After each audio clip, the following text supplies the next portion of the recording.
छोटी बातें किफायती बातें या उपयुक्त अशा सेगमेंटनी जनमानसात छोट्या छोट्या गोष्टींबद्दल अवेअरनेस आणणाऱ्या आर जे द मोटिवेटर या यूट्यूब चॅनलमध्ये आपणा सर्वांचं पुनश्च मी राहुल जोशी स्वागत करतो.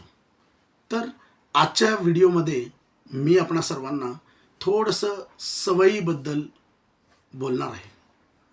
कारण आपल्या सेगमेंटचं नावच आहे छोटी बातें किफायती बातें. तर मी आपणा सर्वांना सजेस्ट करेल की आपण आपले जे पण काही खर्च असतात किंवा जे पण काही गोष्टी असतात मोबाईलमध्ये आपण नोट्स टाईपमध्ये वगैरे लिहून ठेवतो किंवा आपले काही ॲप्स असतात, काही गोष्टी असतात, हे आपण त्या माध्यमातून पण ठेवतच असतो. पण थोडासा ऑफलाईन डाटा आपल्या कायम सोबत असणं गरजेचं आहे. आणि त्या ऑफलाईन डाटासाठी आपण एक डायरी ही आपण आपल्या खर्चासाठी आणि एक डायरी ही आपल्या जे काय आपल्या अकाउंट्स काही नंबर्स यासाठी ठेवावी. फक्त काळजी इतकी घ्यावी की त्या डायऱ्या आपल्याकडनं लॅप्स झाल्या नाही पाहिजेत. कारण ऑनलाईन किती जरी आपण मोबाईल किंवा काही जरी गोष्टी असल्या तरीसुद्धा ऑफलाईन हा डाटा काही वेळेला नक्कीच उपयोगी पडतो. कारण आपण जे ऑनलाईनला सेव्ह केलेलं असतं त्या फोल्डर्समध्ये जाणं, मग त्यातनं ते शोधणं, वेळेला ते आठवत नाही की आपण ते कुठं ठेवलं आहे काय वगैरे, अशा काही गोष्टी असतात. त्यामुळं मी आपणास सजेस्ट करेल की जे पण आपण सेव्ह करतो ते आपण मोबाईलमध्ये जे करतो थोडंसं ऑफलाईन डाटासुद्धा आपल्या डायरी स्वरूपामध्ये आपल्या पॉकेट्समध्ये आपल्यासोबत असला तर तो आपल्यासाठी नक्कीच कुठं कुठला फॉर्म भरताना काही गोष्टी करताना नक्कीच बेनिफिशियल असू शकतो. आणि तो डाटा हा संपूर्ण कुटुंबाचा असेल आपल्यासोबत तर आपलं कुठलंही काम कधीच अडणार नाही हे नक्की. तर ही सवय माझी आहे.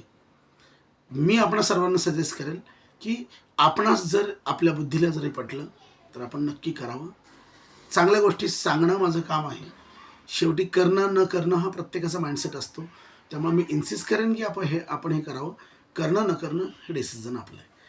आता उदाहरणादाखल ज्या डायरीची गोष्ट मी करतो या पहिल्या पेजवर मी माझं नाव जसे पॅन कार्ड, आधार कार्ड नंबर, माझे काही लिन नंबर्स, काही passport number, election I D number, something या सगळ्या गोष्टी मी माझ्या किंवा माझे इंडिव्हिज्युअल अकाउंट्स अशी माहिती लिहिलेली.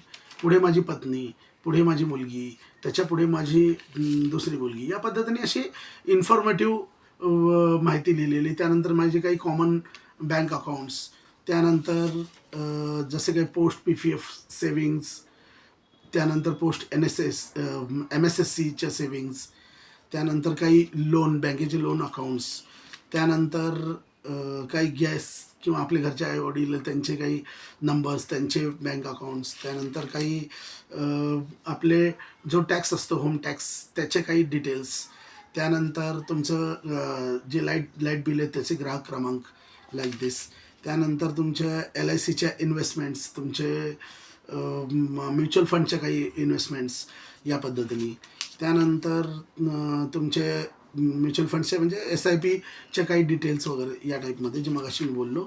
त्यानंतर काही मेट्रोचे काही स्मार्ट कार्ड्स आहेत त्यामध्ये त्याचे डिटेल्स वगैरे या पद्धतीने. तर हे काही IPOचे डिटेल्स वगैरे अशा पद्धतीने. तर ही एक सिम्पलशी डायरी आहे. पण मला यातनं हे सांगायचं आहे की आपण एखाद्या स्कीमसाठी अप्लाय करतो किंवा in case of any emergency आपल्या घरच्यांचं पॅन कार्ड नंबर, आधार नंबर किंवा बँक अकाउंट नंबर, त्याचा IFSC नंबर, काही कुठलीही गरज कधीही पडू शकते. त्या प्रत्येकच वेळेस मोबाईलमध्ये आपण ती गोष्ट शोधून ती आपण कुठं सेव्ह केली हे आपल्याला थोडासा शोधण्यास, किंवा मोबाईल स्विच ऑफ असेल, काही अंतर्गत काही विषय होऊ शकतात. अशा वेळेला ही जे ऑफलाईन स्वरूपात जे आपण आपल्यासोबत जे आपण डायरी टाईपमध्ये आपण ठेवलेलं असतं त्याचा नक्कीच आपल्याला फायदा होऊ शकतो. सेकंड थिंग, मी आत्ता जे बोललो की हे जे आपल्या सहित आपल्या कुटुंबाचे काही डिटेल्स याबद्दल, त्यानंतर आपले जे एक्सपेन्सेस असतात आणि आपल्या अर्निंग्स आणि आपल्या एक्सपेन्सेस ह्यासुद्धा आपण थोड्याशा डायरी स्वरूपात ठेवल्या आणि अचानक एखाद्याने म्हणलं की मला पेमेंट पेड झालं नाही असं वगैरे, तर आपण जर त्यामध्ये डेट आणि ती अमाऊंट जर लिहिलेली असेल तर आपण पटकन डायरीमध्ये पाहून त्याला त्या पर्टिक्युलर व्यक्तीला या दिवशी इतकं पेमेंट पेड केलं हे या पद्धतीने आपण मेन्शन करू शकतो. त्यामध्ये आपण जरी जीपेने पेमेंट केलं असेल तर जीपे 22 ऑक्टोबर या पद्धतीने आणि अमाऊंट अशा पद्धतीने आपण शॉर्टर नोटमध्ये आपण लिहून ठेवलेलं असेल तर ते आपल्यासाठी बेटर राहतं. फक्त आपल्या खर्चाचा हिशोब किंवा आपला ताळमेळ लागण्यासाठी थोडी आपल्या खर्चांमध्ये सुसूत्रता येण्यासाठी आणि असं कधी कधी आपल्याला वाटतं की आपण अरे खूप आपण चुकीच्या ठिकाणी खर्च केला आहे किंवा आपण आपल्याला जर आपला स्वतःचा डाटा हवा असेल अशा वेळेला मात्र ही डायरी तुम्हाला आणखी उपयोगाची पडेल. की कारण महत्त्वाचं काय आहे की पेमेंट आल्यानंतर प्रथमतः आपण आपले सेविंगसाठी जी अमाऊंट आपण डिसाईड केली की इतकी मी सेविंग करणार आहे त्या सेविंग अकाउंट्सला ती अमाऊंट सेंड झाली पाहिजे. त्यानंतर आपली जी ऑल बिल्स आहेत ते आपण अप टू डेट आपण पेड केले पाहिजेत. त्यानंतर काही गोष्टीसाठी पैसे राखून ठेवले पाहिजेत महिन्यांच्या, कारण त्याच्या काही डेट्स असतात आणि त्या वेळेला ती गोष्टी लागतात. जसं की भाजी आता एकदमच महिन्याची भाजी तर आपण घेऊन ठेवू नाही शकत, फळं आपण महिन्याची घेऊन ठेवू नाही शकत, मग अशासाठी काही पैसे आपल्याला ठेवावे लागतात. तर ही जी डायरी आहे तर जसं मी आत्ता जी सेकंड डायरीबद्दल बोललो की थोडंसं आपण आपल्या पद्धतीने अशामध्ये आपले अर्निंग्ज आणि आपले एक्सपेन्सेस या पद्धतीने थोडं डायरी टाईपमध्ये जर आपण ठेवलो तर थोडा आपला खर्चाचा ताळमेळ बसण्यास तो डाटा उपयोगी पडू शकतो. आणि आपल्याला काही प्लॅन्स बनवायचे असतील किंवा आपल्याला जर ओव्हरऑल डाटा घेऊन आपल्याला जर आपली वाटचाल पुढची कशी असेल, आपले खर्च किती आहेत ह्याचा जर ओव्हरऑल अभ्यास करायचा असेल अशा वेळेला ह्या डायऱ्यांमध्ये आपण लिहिलेला डाटा हा थोडा आपल्याला दिशादर्शक मार्गदर्शक असा ठरू शकतो. आणि शेवटी खर्च आपला आहे, अर्निंग आपले खर्चही आपलेच आहेत, म्हणजे नियोजनही आपल्यालाच करायचं आहे. आणि कुठली स्कीम असेल, कुठली स्कॉलरशिप स्कीम असेल, कुठलीही स्कीम असू दे त्यासाठी ॲप्लिकेशन करताना ही जे मी डायरी स्वरूपात जे आपल्या कुटुंबाचा डाटाबद्दल मी आपणास बोललो होतो ह्या गोष्टी देखील आपल्याला त्या ॲप्लिकेशन करत असताना ऐनवेळी आपल्याला नक्कीच उपयोगी पडू शकतात. म्हणजे एका व्यक्तीने मोबाईलवर हे सगळे अपडेट करायचे, दुसऱ्या व्यक्तीने डायरीत पाहून ते सांगायचे, हे थोडंसं सोपं जातं. तर यालाच म्हणतात छोटी बातें किफायती बातें. तर जरूर आपले आर.जे. द मोटिवेटर्स या चॅनलचे व्ह्यूवर्स यांनी ही गोष्ट मनावर जरूर घ्यावी, ही नक्कीच आपल्या भल्याची असेल. आणखी एक ॲडिशन फक्त मी याच्यामध्ये सांगेन की शॉर्ट लोन सर्वसामान्य लोकांच्या जीवनात प्रगतीला अडथळा असणारी बाब ही ती शॉर्ट लोन असते.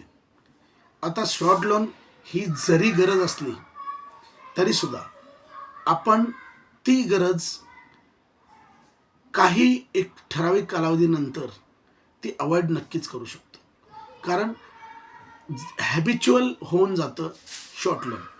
आपले इन्कम सोर्सेस जसे वाढतात आपले खर्च आपण त्याच पद्धतीने मॅनेज केले पाहिजेत.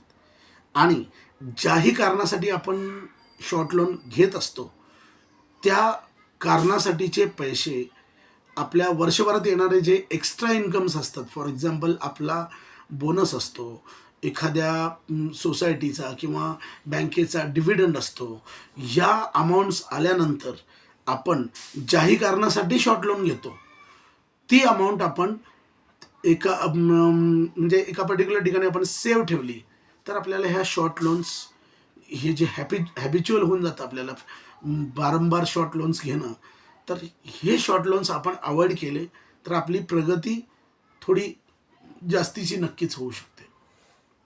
आता आपले व्ह्यूवर्स म्हणतील की इन्कम आमचा इतकाच आहे, मग आम्हाला तर शॉर्ट लोन तर घ्यावंच लागेल.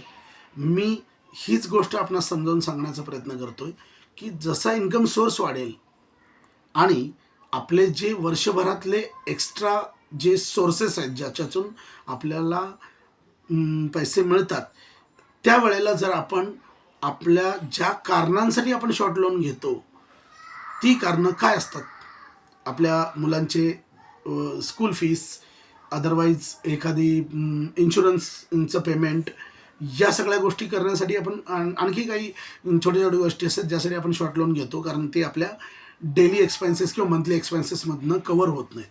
पण आपण हा विचार नाही करत की ह्या मंथली एक्सपेन्सेसमधनं ते होणार नाही किंवा होत नाही आहे. ही वस्तुस्थिती जशी आहे तशी वर्षभरातल्या एक्स्ट्रा इन्कम्समधून आपण या शॉर्ट लोन जे आपण ज्या कारणांसाठी काढतो त्यासाठी आपण ती अमाऊंट बाजूला काढून ठेवत नाही. ही देखील तितकीच महत्त्वाची वस्तुस्थिती आहे. त्यामुळे आर जे द मोटिवेटर या यूट्यूब चॅनलच्या सर्व व्ह्युअर्सना आजच्या व्हिडिओच्या माध्यमातून मी एक डायरीमध्ये ऑफलाईन डाटा सेव्ह करण्याची एक खर्चाची डायरी आणि दुसरी आपले कौटुंबिक डिटेल्स इन्क्लुडिंग आवर सेल्फ्स हे एक गोष्ट बोललो आणि दुसरी गोष्ट आता शॉर्ट लोनबद्दल बोललो. तर ही गोष्ट जरूर मनावर घ्या. आपली प्रगती ही चांगली होण्यासाठी, उत्तरोत्तर प्रगतीपथावर आपण राहण्यासाठी या सवयी सुधारल्या गेल्या पाहिजेत. म्हणूनच मी छोटी बातें किफायती बातें हा सेगमेंट सर्वसामान्य जनमानसासाठी मी घेऊन आलो. तर आजच्या व्हिडिओच्या माध्यमातून मी इतकंच आपणासमोर मांडू इच्छितो. आणखीही येणाऱ्या काळात चांगले चांगले व्हिडिओज मी आपल्यासाठी नक्कीच अपलोड करत राहीन. तर आपलं प्रेम आर जे द मोटिवेटर या आपल्या यूट्यूब चॅनलला लाईक, शेअर आणि सबस्क्राईबच्या माध्यमातून ठेवा आणि असेच चांगले चांगले व्हिडिओज पाहण्यासाठी माझ्याशी संलग्न जरूर राहा. पुन्हा भेटूया. धन्यवाद.